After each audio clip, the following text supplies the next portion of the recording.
Конкурс «Лучший молодежный проект» уже существует более 10 лет, и за эти 10 лет более сотни проектов и студенческих инициатив были реализованы. Это проекты самых разных направленностей.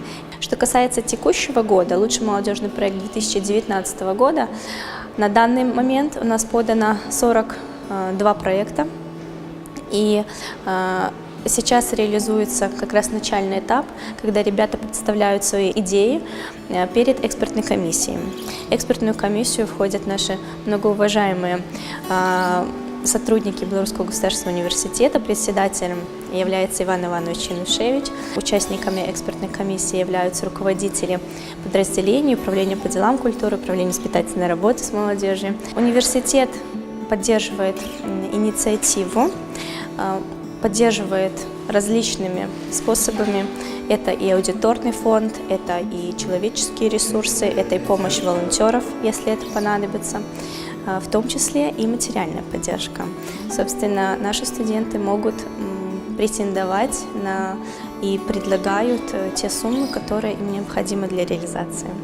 В течение года инициативы реализуются, и через год мы точно в таком же составе соберемся, возможно, в этой же даже аудитории, и заслушаем уже результаты.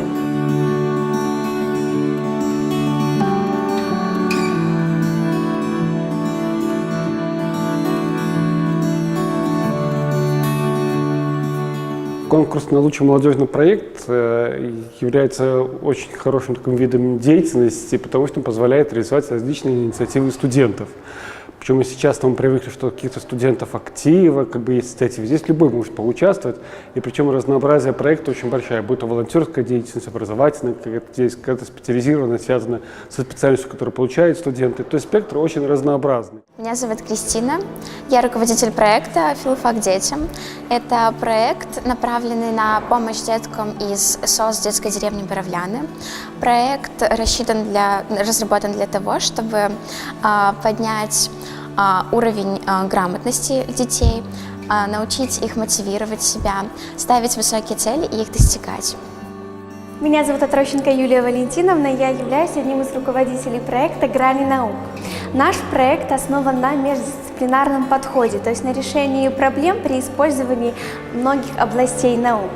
При этом у нас включает в себя данный проект несколько этапов. Это этап интересный интеллектуальный квиз «Грани наук». Я думаю, вам многим напомнит проект «Мозгобойню». А также включает в себя защиту проектов, где каждая команда сможет реализовать свои идеи, попросить помощи у менторов-экспертов, которые опять-таки наша команда организационно им предоставит, и защитить их и в дальнейшем реализовать их в своей жизни. Я один из руководителей проекта «Грани наук», и мы сегодня ставим одну из важнейших задач в нашем университете и в нашей стране в целом. Это сплочение людей и специалистов различных направлений в целях того, чтобы решать глобальные вопросы. И я бы хотел выразить отдельную благодарность Белорусскому государственному университету, который предоставляет нам все возможности для реализации этой идеи. Каждому участнику, целой команде будет дана возможность создать идею и попытаться ее реализовать, изначально защитив перед экспертами.